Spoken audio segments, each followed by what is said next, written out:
Le apparizioni di Cerreto. Nel 1841, Cerreto Sorano era un minuscolo borgo agricolo, isolato e silenzioso, abitato da poche famiglie appartenenti alla stirpe dei Nucci, antichi proprietari delle terre circostanti. Tra queste vi era la famiglia di Antonio Nucci e Maria Stella-Franci, semplici contadini profondamente radicati nella fede cristiana, che vivevano del lavoro dei campi e dell'allevamento.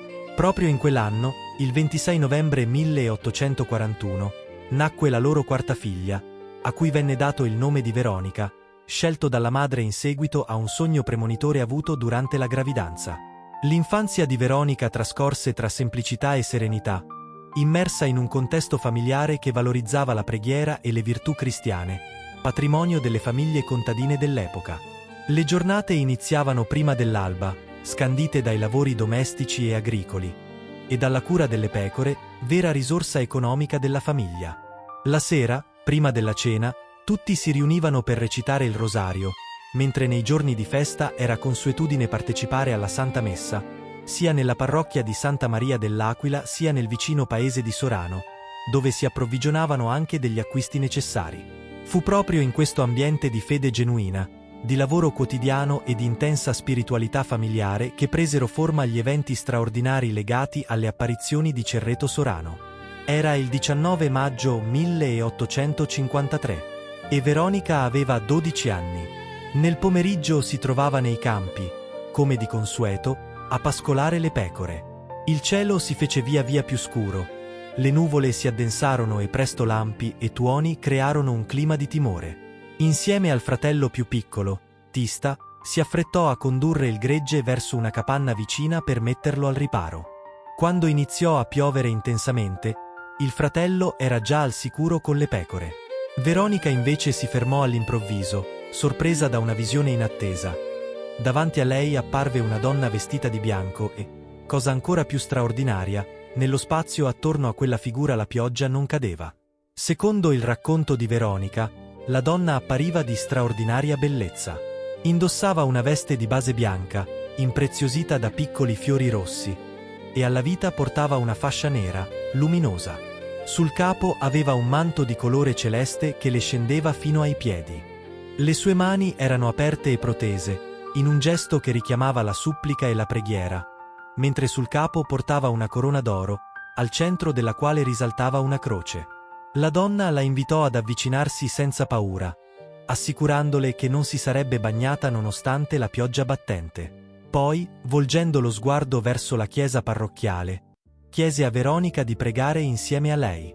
La bambina notò allora delle lacrime sul volto della signora e, colpita da quel segno di sofferenza, le domandò il motivo di tanto dolore. La donna rispose che piangeva per i peccatori, spiegando: «Vedi quanta pioggia cade, eppure i peccatori sono ancora più numerosi delle gocce che scendono dal cielo». La donna parlò anche di castighi che sarebbero discesi dal cielo se gli uomini non avessero fatto riparazione per i peccati. Per questo chiese che venissero recitate 7 volte il Padre Nostro, l'Ave Maria e il Gloria in onore del sangue sparso, un'espressione che, come Veronica racconterà in seguito, allora non comprendeva appieno. Poi le disse: «Dovrai recitare queste preghiere insieme ad altre dedicate alle piaghe di Gesù Cristo, e anche per me che mi chiamo Maria Addolorata». Poi aggiunse con insistenza: «Va a casa, dillo a tua madre, e che lo dica a tutti, che il mio nome è Maria Addolorata». Veronica si avviò allora verso il fratello, mentre la Vergine rimase raccolta in atteggiamento di preghiera. Poco dopo, la pioggia cessò.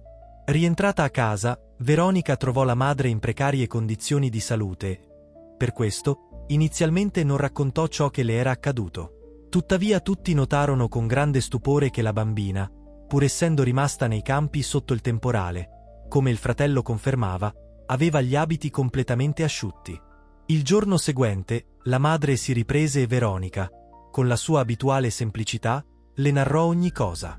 Le reazioni furono diverse. Alcuni credettero subito al racconto, altri invece lo considerarono frutto di fantasia o di un'illusione.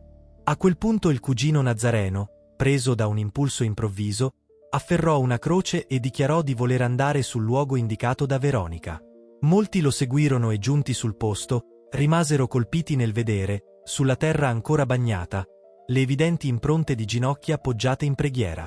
Davanti a quel segno, i dubbi svanirono e si diffuse la convinzione che la Madonna fosse davvero apparsa in quel luogo.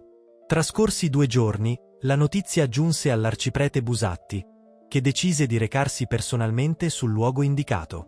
Anche lui poté osservare le impronte attribuite alla signora e constatare come già numerose persone vi si recassero in preghiera, dando origine ai primi pellegrinaggi spontanei.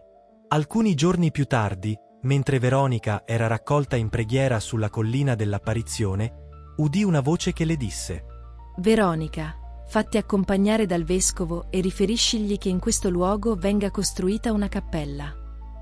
Il vescovo, Monsignor Barzellotti, già informato di quanto stava accadendo a Cerreto, accolse Veronica con grande disponibilità e ascoltò con attenzione il suo racconto. Colpito dalla sua semplicità e dalla sincerità che traspariva dalle sue parole, maturò la convinzione che la Madonna si fosse davvero servita di lei per richiamare l'attenzione sui peccati sempre più diffusi e invitare con forza alla preghiera e alla conversione.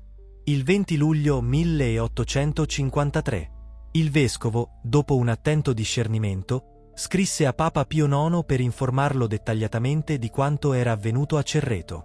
Il 13 agosto il pontefice rispose con una lettera, oggi conservata negli archivi della diocesi di Pitigliano.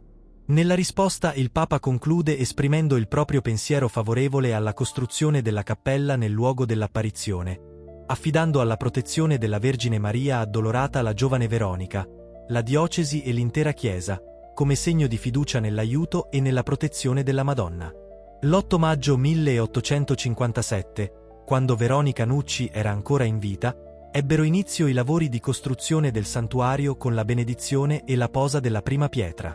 La chiesa fu poi aperta al culto l'8 settembre 1864. Dedicato alla Vergine Addolorata, il santuario ha dimensioni modeste ma adeguate ad accogliere numerosi fedeli. La cappella laterale sinistra è consacrata all'Addolorata e custodisce un dipinto che rappresenta l'apparizione della Vergine a Veronica Nucci, scomparsa prematuramente nel novembre 1862, a soli 21 anni.